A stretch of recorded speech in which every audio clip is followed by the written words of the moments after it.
Donc, c'est ça. Moi, c'est Isabelle Tardy. Dans le fond, je suis résidente en 4e année en psychiatrie. J'ai fait ma maîtrise pendant que je faisais mes études en médecine. Puis, en ce moment, je fais un profil de recherche avec Dr. Lynne Gauthier et Dr. Pierre Gagnon. Mon profil de recherche là, s'intéresse particulièrement au développement de neuropathie, de douleurs après un traitement là, de chimiothérapie pour le cancer du sein. Donc, je m'intéresse particulièrement aux facteurs psychologiques, psychiatriques qui contribuent en fait à ce qu'il y ait émergence de douleurs et persistance dans le but en fait qu'on puisse trouver là, des traitements, des solutions. Donc, je remercie l'Association québécoise là, de recherche sur la douleur de me permettre de présenter aujourd'hui, puis surtout de m'avoir offert là, une bourse pour aller présenter mes travaux de recherche là, en congrès l'année dernière. Oups. OK. Donc, la présentation d'aujourd'hui, il y a quand même plusieurs choses. Donc, je vais essayer d'y aller rondement. Donc, tout d'abord, quelques définitions. Qu'est-ce que j'entends par la douleur? Puis, les douleurs en lien avec le cancer. Certains biais cognitifs, puis leur lien avec l'apparition et le maintien de la douleur. Des modèles psychologiques qui ont été proposés au fil du temps pour expliquer la douleur. Puis, mes données préliminaires là, de mes travaux de recherche sur la neuropathie induite par la chimiothérapie pour un cancer du sein. Donc, finalement, la douleur et le cancer, donc les lésions tissulaires. Donc, finalement, quand on se blesse, par exemple, on se coupe, on peut avoir de la douleur sur le cou, mais c'est pas une lésion tissulaire, se blesser, ça explique pas à elle seule la douleur et les comportements qui sont liés à la douleur. Donc, qu'est-ce qu'on fait une fois que la douleur est arrivée? Comment on y réagit? Il y a 5 à 10 des personnes là, vivant, en fait, qui survivent après un cancer, qui souffrent de douleurs chroniques. Puis en fait, l'attention, l'évaluation initiale de la menace, c'est considéré comme une réponse normale. Donc évidemment, on se blesse, puis là, on réfléchit, on réagit à cette menace-là, à cette blessure-là, pour finalement essayer de retirer la menace, par exemple, si on se met la main sur quelque chose de brûlant pour retirer notre main. Par contre, donc ça, par exemple, dans le contexte d'un cancer, on a une douleur en lien avec notre cancer, avec le traitement de notre cancer. Par contre, une fois que le cancer est parti, on va garder une certaine vigilance à ces symptômes-là qu'on va pouvoir associer comme la douleur à la menace qui est le cancer. Donc, lorsque le cancer est terminé, considéré en rémission, même s'il y a comme plus de menaces réelles, il y a certaines cognitions, certaines pensées qui font qu'on entretient ça comme si la menace était encore là. Donc, certains vont parler aussi là, de la crainte du cancer, la crainte de la récidive. Puis ça pourrait jouer un rôle aussi pour entretenir les douleurs. Donc, il y a la douleur, bien sûr, comme plus physique, on se casse une jambe, mais il y a également la détresse psychologique ou émotionnelle qui va être associée à cette douleur-là. Donc, certains là, groupes en cancer définissent la détresse psychologique comme une expérience désagréable de nature émotionnelle, psychologique, sociale ou spirituelle qui interfère avec la capacité à faire face au traitement du cancer. Donc, comme vous voyez, c'est une définition assez générale qui est plus vaste que simplement le phénomène qu'on ressent physiquement. L'une des principales caractéristiques de la détresse psychologique, c'est l'incapacité à faire face efficacement à la douleur. Donc, les deux viennent interférer. La douleur amène la détresse, puis la détresse fait que la douleur peut être pire. Donc, vous voyez que ça peut être un petit peu compliqué de faire un peu un cercle vicieux. Donc, comment on s'adapte, donc l'utilisation de stratégies cognitives, donc les pensées puis les comportements sociaux pour répondre aux exigences de la situation. Dans les études, on peut mesurer cette détresse-là psychologique à l'aide de mesures d'échelle, par exemple, d'humeur négative, donc que ce soit des échelles de mesure de l'anxiété, de la dépression, par exemple.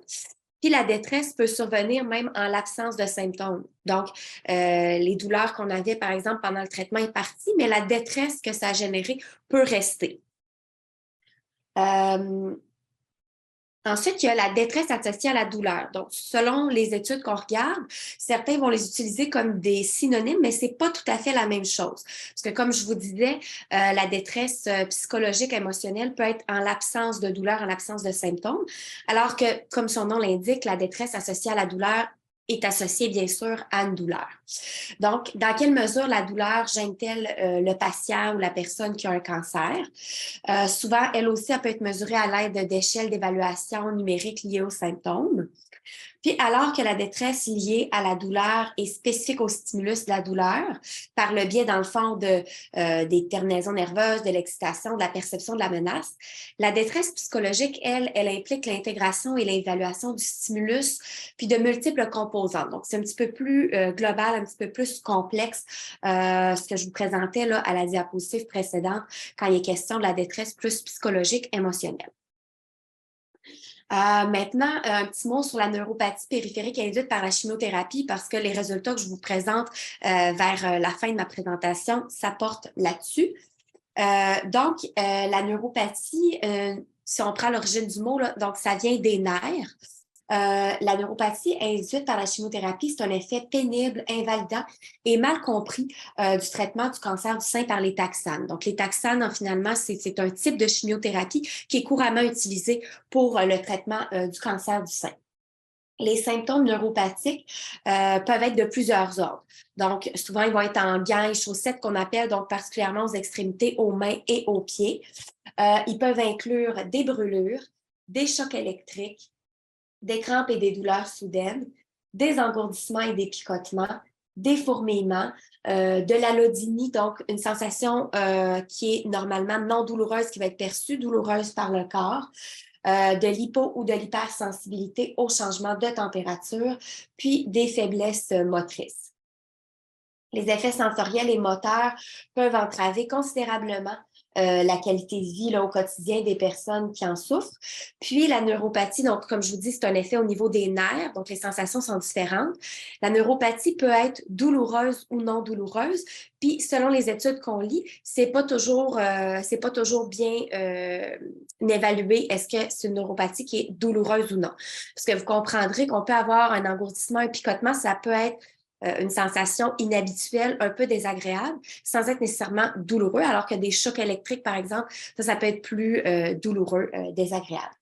Il y a une proportion importante des patientes après leur traitement de chimiothérapie pour le cancer du sein qui vont avoir des neuropathies induites par la chimiothérapie. Puis ce phénomène-là, quand même, diminue au fil du temps, mais reste une bonne proportion, comme vous voyez ici, 6 mois après, selon les études, il peut quand même avoir facilement le quart des patients qui continuent d'avoir ces symptômes-là.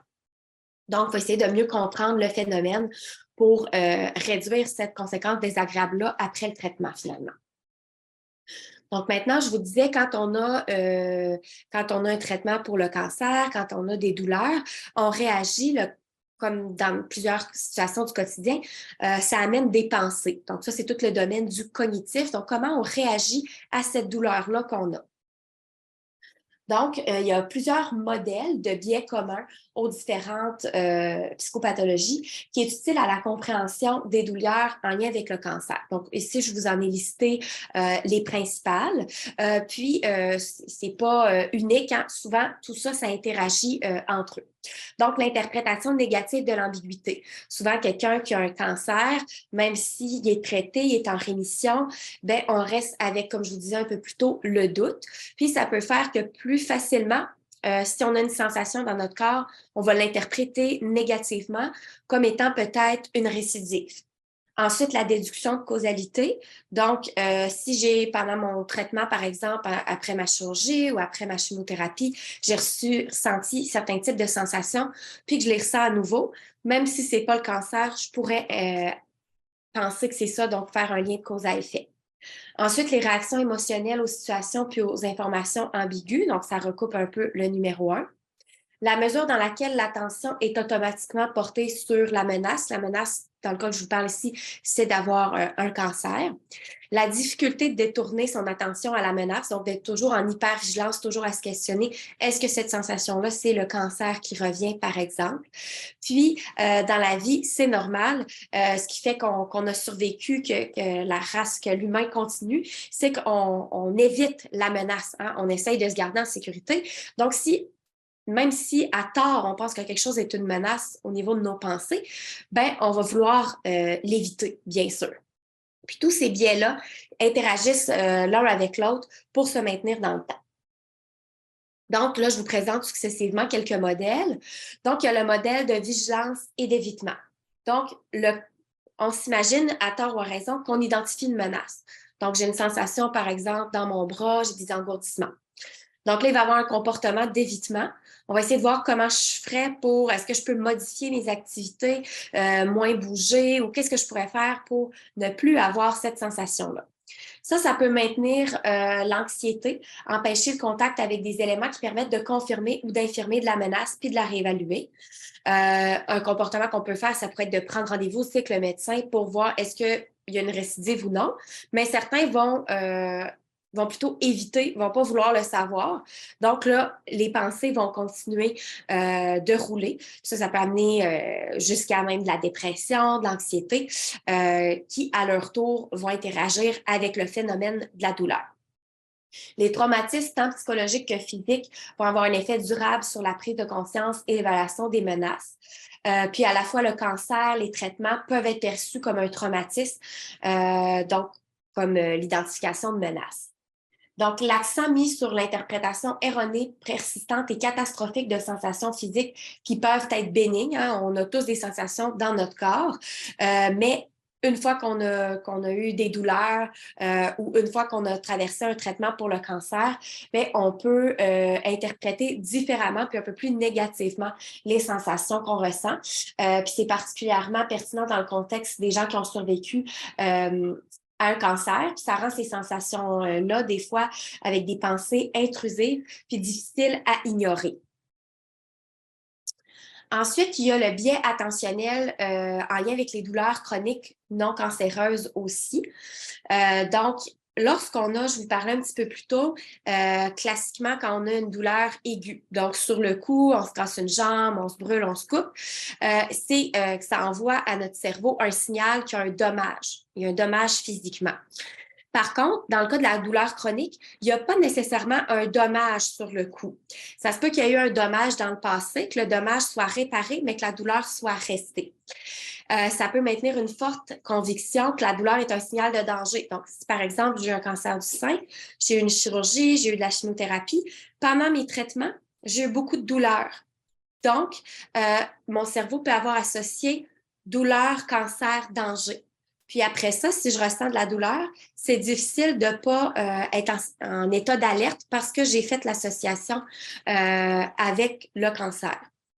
Ça amène du stress, de l'anxiété, qui peut aller jusqu'à un trouble d'anxiété, qui peut aller jusqu'à un trouble dépressif. Ça va altérer négativement la qualité de vie puis le quotidien des gens qui en souffrent. Ça peut entraîner, ce que je vous dis, c'est pas tout le monde, là, mais chez certaines personnes, ça fait qu'on a une peur de la douleur.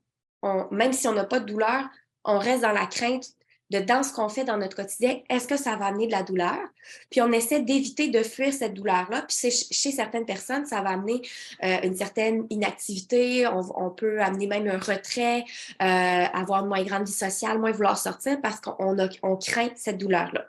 Puis là, vous voyez la flèche qui mène vers le haut, bien là, ça amène beaucoup d'inquiétude, puis ça peut entretenir cette douleur-là chronique, faire un peu comme une roue qui tourne. La peur de la récidive d'un cancer, c'est un rôle important à jouer. Donc ça, c'est vraiment on en parle depuis longtemps. Puis, il y a des recherches qui ont été faites là-dessus. Entre autres, là, il y a la professeure Josée Savard là, à Québec qui a développé récemment, qui a publié ses recherches sur une intervention psychologique de groupe qui vise justement à adresser spécifiquement ça, la peur de la récidive du cancer pour essayer de diminuer la détresse qui est associée. Donc, les modèles psychologiques, il y a une interaction aussi entre douleur et sommeil. Donc, quelqu'un qui a de la douleur, évidemment, ça peut nuire à la qualité de son sommeil, mais à l'inverse aussi, quelqu'un qui souffre d'insomnie, qui a une mauvaise qualité de sommeil, qui se réveille souvent, ça peut augmenter la douleur. Puis même si vous voyez les flèches dans les deux sens, donc la douleur qui interagit sur le sommeil sur la douleur, le fait d'avoir un mauvais sommeil, c'est un plus grand prédicteur de douleur que l'inverse. Donc, des gens qui ont un mauvais sommeil sont plus à risque de développer des douleurs, peu importe là, le type de douleur. Puis le problème, c'est qu'une fois qu'on a des douleurs, bien, évidemment, ça peut nuire au sommeil. Donc, un autre des modèles psychologiques de la douleur chronique, c'est lorsque la priorité de l'individu va à contrôler la douleur à tout prix. Puis, ça peut interférer avec les activités, les objectifs de vie quotidienne. Ça a des effets néfastes à la fois sur la santé mentale et physique, qui crée également un cercle vicieux où la douleur peut devenir persistante et invalidante. Donc, vous voyez, les modèles se recoupent. Donc, on a une douleur, c'est perçu comme une menace. Selon l'individu, la personne peut avoir une réaction mentale catastrophique, donc voir tout de suite le pire avec cette douleur-là. Une certaine hypervigilance, donc on est toujours à regarder qu'est-ce qui cause cette douleur-là. Est-ce qu'il y a une menace réelle ou potentielle? Puis, cette vigilance accrue-là qui amène des stratégies d'évitement pour résoudre la douleur. Ici, dans le fond, c'est une étude intéressante qui avait été faite qui comparait des gens qui avaient de la douleur chronique, qui n'avaient pas de douleur chronique. Puis, il étudiait en fait les mouvements des yeux. Donc, combien de temps les gens regardaient, par exemple, des images de personnes qui avaient de la douleur ou qui n'avaient pas de la douleur. Donc, c'était vraiment un appareil précis qui regardait le temps que l'œil se portait en fait sur des stimuli douloureux ou non. Puis, ce qu'il remarquait, c'est que les personnes qui avaient des douleurs chroniques étaient plus susceptibles que ceux qui n'avaient pas de douleur de regarder d'abord l'expression faciale douloureuse par rapport à une expression faciale neutre. Donc, il leur montrait plusieurs images, puis il comparait ensuite. Puis, lorsqu'on compare les individus avec puis sans douleur, tout le monde passait plus de temps à regarder ce qui était de la douleur, mais ceux qui avaient des douleurs chroniques passaient finalement en absolu un plus grand nombre de temps quand on les comparait à ceux qui n'avaient pas de douleur. Donc, on voit que vraiment, il y a un biais, il y a une attention qui est portée là, sur la douleur. Ensuite, ici, c'est assez chargé comme diapositive, mais c'est un peu comme un résumé là, de presque tout ce que je vous ai dit depuis le début. Donc, c'est le modèle cognitif-affectif de l'évaluation des symptômes chez les survivants de cancer. C'est un peu sur ce genre de modèle-là que je me suis basée pour les résultats que je vais vous présenter là, dans quelques minutes. Donc, il y a une gestion de l'incertitude que les gens qui ont survécu à un cancer, qui ont des douleurs, doivent faire face. Hein, parce que le cancer, ça a une connotation très chargée émotivement. Souvent, quand on dit ce mot-là à quelqu'un, ça amène de l'inquiétude, les gens ont peur. Souvent, on pense, est-ce que la personne va mourir? C'est des gros traitements. Donc, selon comment la personne réagit, elle va être plus susceptible ou non d'avoir de la douleur, puis d'avoir de la douleur chronique. Donc, beaucoup de gens vont avoir de la douleur entourant leur cancer, mais selon comment les gens réagissent au niveau mental, ça va influencer est-ce qu'ils ont plus de risques que cette douleur-là se chronicise, donc perdure même au-delà du traitement. Donc, ceux qui sont dans les études qui ont un plus fort taux d'optimisme, donc de façon générale, réagissent plus positivement dans la vie, qui ont une plus grande tolérance à l'incertitude. Ça veut dire quoi? Quand on n'est pas certain, quand c'est ambigu, quand on n'est pas 100% sûr de savoir est-ce que j'ai une récidive de cancer, par exemple. Donc, ceux qui ont une plus grande tolérance, ceux qui anticipent, qui ont moins tendance à anticiper des mauvais résultats. Vous savez, vous connaissez dans votre entourage, il y a des gens, ils ont tendance à se dire le pire va m'arriver. Ça va toujours être le pire. Donc, ceux qui, au contraire, ont tendance à croire que ça a des résultats positifs. Ceux qui ont un bon soutien social, qui ont moins les biais cognitifs que je vous ai présentés dans les dernières minutes, ces gens-là ont une plus faible probabilité de développer de la douleur chronique. À l'inverse, c'est pas mal le côté inverse, ceux qui sont plus pessimistes, qui ont moins de tolérance à l'incertitude, qui anticipent tout le temps ou plus souvent des mauvais résultats, qui ont un faible réseau social ou qui perçoivent leur réseau social comme insuffisant ou qui ont de nombreux biais cognitifs, ces gens-là ont une plus grande probabilité d'avoir des douleurs chroniques. Puis, entre les deux, je vous ai mis c'est quoi les défis?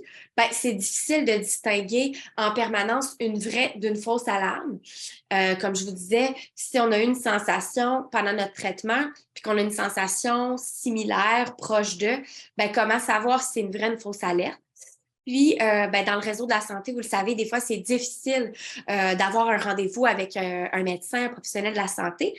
Donc, le manque d'accès facile à une évaluation objective de la menace. Donc, si on est plusieurs jours, plusieurs semaines avant de pouvoir voir notre professionnel pour savoir est-ce que j'ai perçu comme une menace, est-ce que c'est réel ou pas, bien, ça peut contribuer aussi au développement ou à la persistance de la douleur. Ensuite, toujours dans les facteurs qui influencent la douleur, ben, l'anxiété, l'anticipation, je vous l'ai dit, ça a une grande influence sur la douleur. Il existe une relation bidirectionnelle entre la douleur et la santé mentale. Donc, d'avoir de la douleur, ça augmente le risque d'avoir, par exemple, de l'anxiété et de la dépression. Mais les gens qui ont de l'anxiété et de la dépression comme premier problème sont aussi plus à risque de développer des douleurs de toutes sortes, là, que ce soit en lien avec le cancer ou non. La persistance de la douleur 5 ans après un traitement du cancer, c'est expliqué par des facteurs, d'autres facteurs que les caractéristiques associées au cancer et son traitement. Donc, il y a plusieurs années, on se disait, les gens qui ont eu un cancer et qui ont des douleurs, c'est sûrement parce qu'ils ont eu une chirurgie, ils ont eu de la chimiothérapie, c'est les médicaments qui ont été utilisés, c'est leur type de cancer. Mais finalement, en faisant des recherches, lorsqu'on essayait de tout additionner ces facteurs-là, le type de chirurgie, le type de traitement, le type de cancer, on se rendait compte que ça prédisait moins de 10 des risques de développer de la douleur. D'où mon intérêt finalement à m'intéresser aux facteurs psychologiques, psychiatriques en lien avec la douleur, parce que finalement, on se dit, le cancer en soi, son traitement, c'est pas assez pour expliquer le développement des douleurs. Puis la persistance des douleurs est probablement expliquée par la détresse avant le traitement, puis les attentes du patient aussi. Donc, si la personne s'attend à avoir de la douleur, elle est plus à risque d'en avoir. Donc, excusez, ici c'est en anglais, mais je vais passer vite parce que mes autres diapositives avant puis après, ça résume ça un peu. Mais finalement, ici, vous avez la douleur, son interprétation, puis l'interprétation que la personne fait de la douleur, c'est très important. Si on interprète ça comme une menace, comme je vous ai dit, on a de la peur, de l'inquiétude, on a des biais, tout ça, ça tourne ensemble. Ça nous amène à des comportements. Puis si on va avec des comportements maladaptifs, finalement, eh bien, on est à risque d'entretenir les peurs, les craintes, et puis ça nous remène à la douleur à nouveau. Si à l'inverse, on interprète ça comme ce n'est pas une menace, ce n'est pas le retour de mon cancer, on peut maintenir nos activités quotidiennes, pas de comportement maladaptif et pas de douleur chronique. C'est un peu simpliste, là, mais c'est un modèle. Donc, maintenant, si on va dans les douleurs chroniques spécifiquement chez les survivantes de cancer du sein, l'anxiété, la dépression, ça a été associé aux douleurs. Le tiers des personnes qui souffraient de douleurs présentaient des symptômes de neuropathie, donc ça se chevauche. Les symptômes neuropathiques étaient plus fréquents chez les personnes qui avaient subi radiothérapie, chimiothérapie, qui avaient un lymphédème. Le fait d'avoir des douleurs avant son cancer, donc évidemment, on peut avoir toutes sortes de problèmes de santé avant d'avoir un diagnostic de cancer. Donc, ceux qui avaient de l'arthrite, de l'arthrose, des douleurs cervicales, de la fibromyalgie, étaient plus à risque d'avoir des douleurs après leur cancer. Puis les personnes qui souffraient de douleurs neuropathiques ont signalé une interférence beaucoup plus importante dans leurs activités quotidiennes. La raison pour laquelle la douleur prédit la douleur, c'est pas clair, mais ceux qui ont déjà des douleurs pour une autre raison sont plus qu'à risque d'en avoir d'autres. Ceux qui avaient des douleurs chroniques avant d'avoir leur chirurgie pour le cancer avaient plus à risque que ça continue les douleurs. Il y a des facteurs génétiques qui pourraient entrer en ligne de compte aussi. Et puis, le fait d'avoir des douleurs chroniques avant la chirurgie pour le cancer du sein, ça pourrait indiquer un état de sensibilité plus élevé à la douleur. Donc, il y a des recherches qui sont faites là-dessus aussi pour un même seuil de stimulation douloureuse. Certains vont le ressentir plus que d'autres. Donc, ça va entrer en ligne de compte aussi. Toujours dans le modèle, donc la nociception, c'est la douleur. Ça vient un peu répétitif avec ce que je vous disais. Une menace, la détresse reliée à la douleur, l'intensité de la douleur va interagir aussi. Les facteurs psychosociaux, donc est-ce que j'ai un bon réseau social? Est-ce que j'avais déjà de l'anxiété, de la dépression? Les expériences passées, est-ce que c'est mon premier cancer? Est-ce que j'en ai eu 3 autres? Est-ce que ma sœur est morte d'un cancer, par exemple? Comment, en général, dans la vie, je m'adapte quand j'ai un problème, une difficulté, un défi? Puis le reste, ça se recoupe avec des choses que je vous ai déjà dit, donc je vais avancer. Il y a la théorie du contrôle des portes, donc qui a été proposée, qui amène une interdépendance entre les sensations, la discrimination. Donc, j'ai une sensation dans ma main. Est-ce que je la considère comme douloureuse ou non? Est-ce qu'elle est dangereuse ou non? Motivation, affection.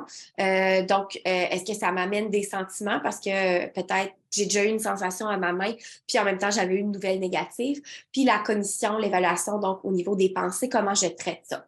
La blessure ne produit pas seulement de la douleur, elle perturbe tous les systèmes dans notre corps. L'homéostasie, c'est ce qui contribue à l'équilibre dans le corps.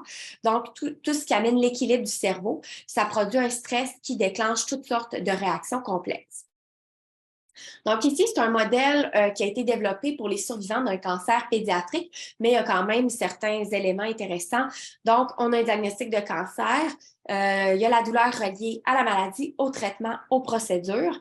Puis tout ça, il peut avoir la détresse émotionnelle, des effets secondaires négatifs tardifs du traitement, les habitudes de vie. Puis si la douleur n'est pas traitée ou est mal prise en charge dès le départ, bien, ça peut amener une chronicité.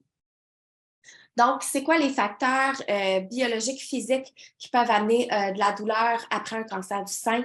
L'âge, d'avoir des affections douloureuses avant notre cancer, un lymphédème, des problèmes rénaux, d'avoir déjà des problèmes de santé, une sensibilité plus grande que la moyenne à la douleur, d'avoir une neuropathie, des problèmes neuropathiques de base, donc il n'y a pas juste la chimiothérapie qui peut amener des problèmes de neuropathie. Ensuite, des habitudes de vie. Donc, si on consomme plus d'alcool, de tabac, qu'on est inactif, qu'on a un surplus de poids ou du diabète, on est plus à risque aussi. Les facteurs qui m'intéressent, moi, particulièrement dans mes recherches, c'est les facteurs psychologiques et personnels. Donc, sensibilité accrue à la douleur. Est-ce qu'on a plus une tendance à être optimiste ou pessimiste dans la vie? Les troubles cognitifs, une baisse de concentration, manquer de support, habiter seul, être célibataire, des difficultés, perte de mémoire reliées au cancer, donc, c'est-à-dire reliées à la chimiothérapie qu'on appelle le chemofog en anglais, ou une espèce de brouillard lié à la chimiothérapie. Est-ce qu'on a déjà eu de la dépression, de l'anxiété dans le passé? Est-ce que de base, on est une personne avec un tempérament anxieux? Est-ce qu'on a eu beaucoup d'événements stressants dans notre vie? Notre niveau d'éducation, nos types de stratégies d'adaptation dans la vie, puis est-ce qu'on a un bon niveau de fonctionnement ou non? Donc maintenant, les douleurs neuropathiques induites par la chimiothérapie pour un cancer du sein, donc vraiment mon projet à moi. Donc, l'objectif de recherche, c'était d'évaluer les facteurs cognitifs qu'on a mesurés avec la catastrophisation à la douleur, donc par une échelle, puis affectif, donc avec les symptômes dépressifs, puis de les contrebalancer avec les changements en termes de neurotoxicité et de douleur neuropathique. Donc, comme je vous disais, la neuropathie induite par la chimiothérapie, elle peut être douloureuse ou non. Donc, on a pris une mesure de douleur, puis une mesure de toxicité. Puis, on a regardé ça au fil du temps, à plusieurs temps après le traitement de chimiothérapie. Donc, les gens, c'était des femmes qui ont été traitées pour un cancer du sein à l'hôpital Saint-Sacrement à Québec. Il y a 126 femmes qui allaient recevoir de la chimiothérapie. C'était la première fois qu'elles avaient de la chimiothérapie pour un cancer. On a fait des mesures avant la chimiothérapie, tout de suite après le dernier cycle, puis 3 mois après. On a utilisé des échelles, donc une échelle de catastrophisation de la douleur, une échelle de dépression, puis une échelle pour la neurotoxicité, puis la neuropathie. Voilà. Ensuite, nos femmes, c'était des adultes, elles devaient être capables de comprendre bien le français, puis ne jamais avoir reçu de chimiothérapie. Puis, on a exclu tous les facteurs qui étaient déjà reconnus dans la littérature pour pouvoir induire de la neuropathie, donc pour pas que ce soit un facteur confondant dans notre étude. Donc, les participantes, elles avaient en moyenne été âgées de 52 ans. La majorité s'identifiait de race blanche. 60 ont reçu du paclitaxel et 39 du docétaxel, deux chimiothérapies à base de taxane. Puis 65 leur chimiothérapie, elle était adjuvante. Donc, voilà. Ensuite, pour ce qui est des résultats, donc je vais essayer de vous simplifier ça le plus possible, mais c'est quand même des statistiques un petit peu compliquées. Donc, ce qu'on a fait, c'est qu'on a réalisé des ANOVA, donc on a comparé les moyennes aux différents temps, et ce, de façon répétée dans le temps, pour voir l'évolution de la neurotoxicité et de la douleur neuropathique dans le temps. Donc, ici, vous voyez à gauche, le FACT taxane, c'est la neurotoxicité, puis l'autre questionnaire, c'est la douleur neuropathique. Donc, vous pouvez voir l'évolution de la neurotoxicité. Les scores les plus faibles représentent une neurotoxicité plus importante. Donc, ce qu'on voit, c'est que la courbe, elle descend. Donc, tout de suite après les cycles de chimiothérapie, la neurotoxicité est à son maximum. Puis, c'est un peu moins pire à 3 mois, mais ça ne revient pas au niveau avant le traitement. Donc, il y a quelque chose qui persiste quand même à 3 mois. Puis, même chose pour la douleur neuropathique, là, c'est un peu mêlant à cause des échelles, mais on voit en fait que la douleur neuropathique atteint son apogée tout de suite après le traitement. Puis après, ça redescend 3 mois, mais ça demeure que la douleur est plus grande 3 mois après le traitement qu'avant qu'on commence le traitement. Donc, on voit qu'il y a quelque chose qui persiste. Ici, on a effectué des corrélations, donc des mesures répétées, afin de voir l'association intra-individuelle à chaque évaluation.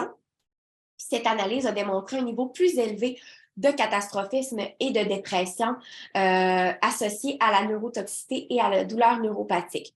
Donc, la première colonne en hachuré, le PCS, c'est en fait l'échelle de catastrophisme. Donc, lorsqu'on liait plus de catastrophisme, ça l'amenait plus de neurotoxicité et puis plus de douleurs neuropathiques. Puis le CESD, c'est une échelle de dépression, donc plus de dépression, ça amenait plus de neurotoxicité et de douleurs neuropathiques également. Ensuite, le premier graphique ici représente les corrélations bivariées à chaque évaluation entre l'échelle de catastrophisme et les sous-échelles de neurotoxicité et de douleurs neuropathiques. Puis, le deuxième graphique représente cette fois-ci les échelles de dépression avec la neurotoxicité et la douleur neuropathique. Donc, les forces des corrélations dans le temps sont très variables, avec certaines corrélations proches de 0 à certains temps, puis des corrélations qui sont très fortes à d'autres temps. Donc, ce qui explique probablement les faibles associations trouvées dans l'analyse de corrélation des mesures répétées. Ça suggère qu'il pourrait y avoir en fait des moments qui sont critiques pour traiter les facteurs cognitifs et affectifs et donc avoir un plus grand impact sur les résultats de neurotoxicité, sur les résultats de douleurs chroniques. Donc, il y a probablement des moments précis où ça vaudrait la peine d'intervenir. Mais il faudra un petit peu plus d'études, comme je vous ai dit, ça, c'est des données préliminaires. Ici, on a également, dans nos analyses statistiques, fait des modèles linéaires mixtes. Le temps a interagi avec la catastrophisation, mais pas avec les symptômes dépressifs. Dans le modèle, c'était la catastrophisation qui ressortait plus que les symptômes dépressifs. Puis pour visualiser, c'était fait de manière très simple. On a tracé les scores moyens de taxane au fil du temps en fonction des scores élevés et faibles de catastrophisme. Donc, comme vous pouvez voir sur le graphique, la différence de neurotoxicité selon les niveaux de catastrophisme apparaît plus marquée immédiatement après le traitement par rapport aux autres moments, de sorte que les personnes qui ont un score élevé de catastrophisme ont une neurotoxicité qui est pire immédiatement après le traitement que les personnes qui ont un faible niveau de catastrophisme. Donc, il y a quelque chose un peu aussi dans le tempérament des gens avant.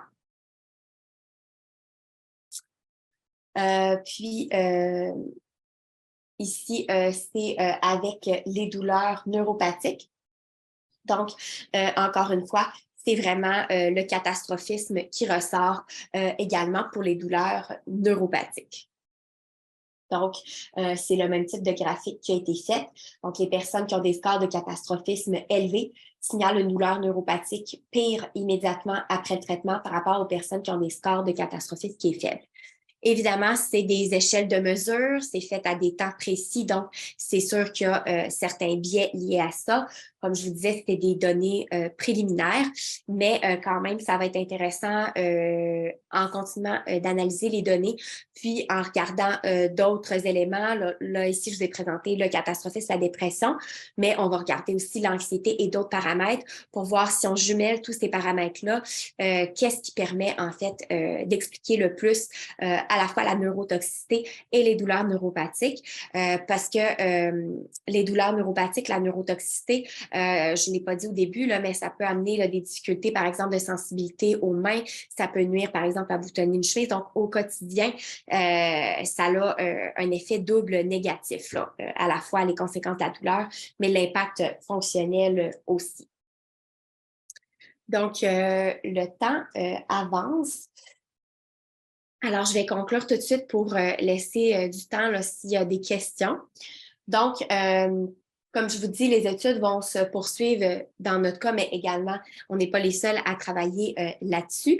Le développement des douleurs chroniques, puis les douleurs neuropathiques induites par la chimiothérapie, je pense que vous l'avez vu, c'est complexe. Il y a vraiment beaucoup de facteurs qui interagissent entre eux, que ce soit les facteurs psychologiques, que ce soit les facteurs physiques liés au cancer. C'est multifactoriel, beaucoup de facteurs. Puis je pense que ce qui est à retenir peut-être de la présentation, c'est que les facteurs psychologiques sont importants à prendre en compte. Si on ne les prend pas en compte, on passe à côté de quelque chose là, pour le traitement, pour voir en fait qu'est-ce qui maintient ou pas les douleurs. D'ailleurs, comme je vous disais, il y a des chercheurs qui ont développé une approche pour aider les gens avec la crainte, la récidive des cancers. Donc, je pense qu'il y a beaucoup d'approches comme ça qui viseront à être développées dans le futur pour accompagner les gens qui ont des douleurs, qui ont de la détresse suivant leur cancer. Donc, ici, j'avais listé les différentes références sur lesquelles se base la présentation que je vous ai faite aujourd'hui. Comme j'ai dit en début de présentation, je remercie l'Association québécoise sur la douleur chronique de m'avoir permis de présenter mes travaux de recherche là, dans un congrès international l'année dernière. Je veux remercier également tous les membres de l'équipe de recherche du professeur Lynn Gauthier et de Dr Gagnon qui m'ont aidé dans cette recherche-là. Et puis, si vous êtes curieux de savoir nos autres projets sur la douleur chronique sur lesquels on travaille, eh bien, vous avez sur cette diapositive-là le site Internet de notre laboratoire, donc Lab Douleur OSS. Donc, vous avez l'adresse ici, vous pourrez voir tous nos projets de recherche. Donc, je vous remercie beaucoup pour votre attention.